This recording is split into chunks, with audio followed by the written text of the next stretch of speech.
Hi, I'm here reading some questions from a list of typical job interview questions, and I'm going to answer them in an effort to try to catch my cluttering.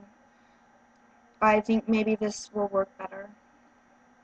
Um, if you could do so, how would you plan your academic studies differently?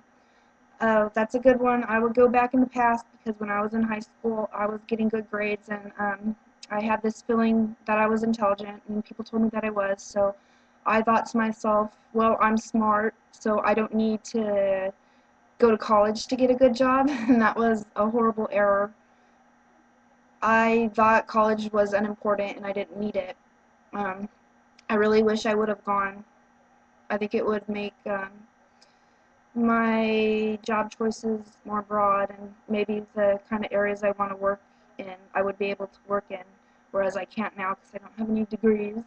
I just have a nursing license, and it's kind of narrowed where I could work. I'd like to be a psychiatrist. How do you work under pressure?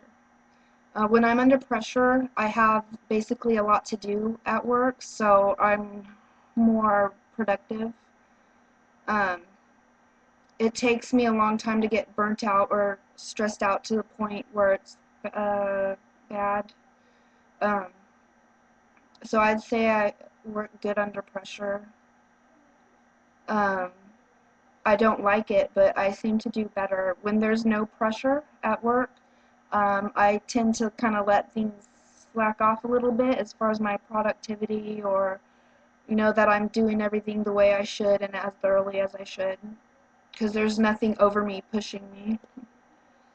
Um, Describe a situation in which you worked as part of a team. What role did you take on? What went well and what didn't?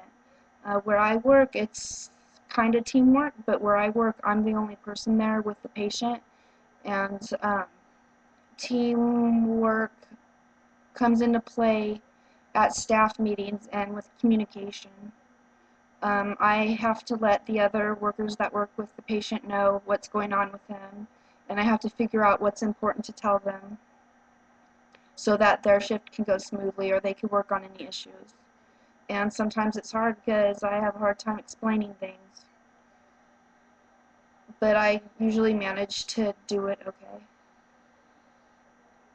Why did you decide to seek a position with this organization? I already have a job with somebody, so I'll answer the question, why did I seek a position with the job that I already work for? Um, Actually, it was just that they had an ad in the paper, and it was the field that I wanted to work in. I've worked for the company that I work for like 8 years. They're losing their license, so I'm in the process of going to a new company, which is very stressful and very difficult. Um, what 2 or 3 things would be most important to you in your job? Um, Fairness and caring. Um, that question was kind of like had a short answer, so I don't know. Anyways. What criteria are you using to evaluate the organization? I'm not even, that's silly. I'm gonna look for a little bit. These questions here have like one word answers. Um,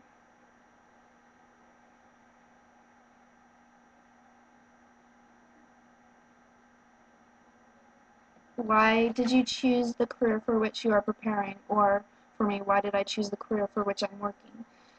I do home health care, and I take care of developmentally disabled people, and they live in their own apartments, and they have staff people like me come in and help them with things that they need assistance with or cannot do. And the idea is to let these people live the most independent life and normal life that they can. So in other words, when I come in and assist them with things that they need assistance with, also I'm trying to teach them how to do these things on their own. And that's so that they can live a good life and not be in an institution or a group home. Because, I mean, would you want to be? And what was the question? why do I do this kind of work? Also, I like to help people. I don't like to see people suffer. What motivates you to put forth your greatest effort? Describe a situation in which you did so. Um, Drive motivates people to put forth their greatest effort. If there's a goal that they have for some reason that they don't care about, they're not going to put forth much effort.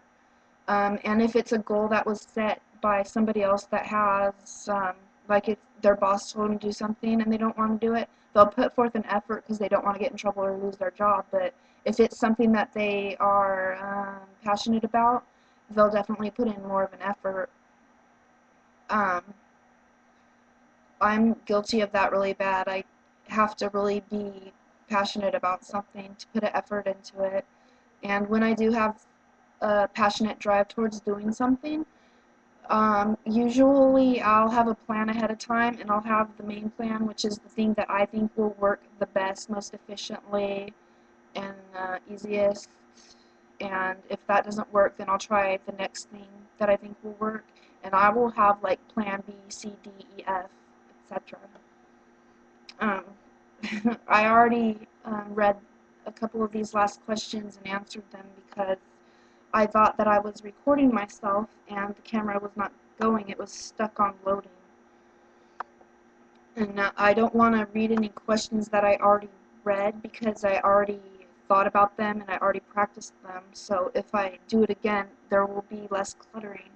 But the questions left that I haven't read yet are, they're kind of simple. You know, are you willing to travel? I mean, what can I say about that?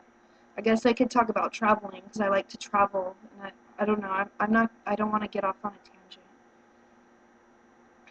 Um, so I guess that's it for now. I'm getting so incredibly frustrated because I just can't get a video that captures me cluttering severely like I do when I'm just at home talking to a family member or something. I'm getting very frustrated, and like I'll come up with a new idea that I think will help me capture it on video, and it never works for some reason. And the first video, that I made where it actually wasn't recording a minute ago with these interview questions, like I know that I was cluttering, but now this is the second time I'm doing it and it's not working as well. And a few weeks ago, I tried to make one where my friend was here, and he was talking to me, and we were having a conversation back and forth, and I thought that would capture it too. But the whole time we were talking, I was focused on the conversation, and I was putting forth such an incredible effort to talk fluently that I did talk pretty fluently, which is weird, and I don't understand it because I want to capture cluttering. Why don't I say to myself, don't try so hard to talk fluent? But it doesn't work that way. It's like something automatically clicks in my head, and I'm like, talk fluent, talk fluent. And you see, that's the thing. Sometimes that thing does not click in my head, and that's usually when I'm just relaxed or I'm not thinking about it, and that thing doesn't click in my head, and so I don't talk very fluently, and my point doesn't get across, and you know, maybe someone asks me something and I start answering and I go off in all different directions, and I'll start answering it and I'll say one sentence and then I'll think of something else that's loosely related to that thing, and then I'll start talking about the loosely related thing that doesn't particularly have anything to do with the question. And then something else, I'll start talking about another thing that's loosely related to the loosely related thing. And by the time I'm done, it has nothing to do with the original conversation. I've noticed recently that my friends at work don't talk to me very much, and I think that they get frustrated in conversation with me because my conversations are just weird because they go off in different directions, and also because I sound funny when disfluencies come out, and it probably makes them feel uncomfortable. But I've even noticed that sometimes I'll start to try to have a conversation with it, and they'll just